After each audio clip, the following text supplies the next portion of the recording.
Now, how many of you know that God makes promises all the time? Right? God's a promise maker, but he's also a promise keeper.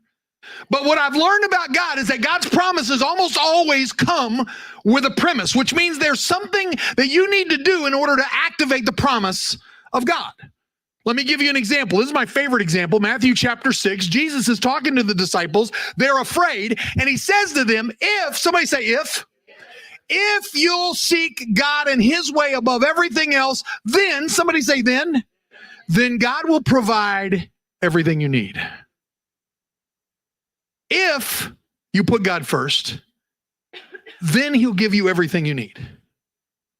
Now, we get this backwards. Or we cut off half of it a lot of times, right? We're like, well, why isn't God giving me everything I need? And we forget that there was a thing you were supposed to do about that. You're supposed to seek him above everything else.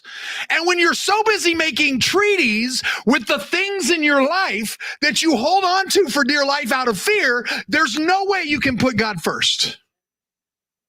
And if you're not putting God first above everything else, then how can you expect him to provide for everything you need? Right?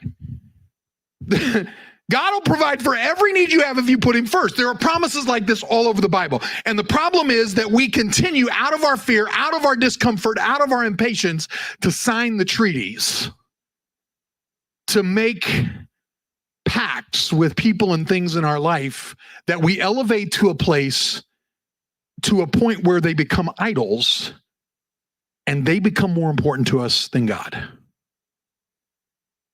And I promise you, when you put anything in the place of God, it will end in failure. Amen?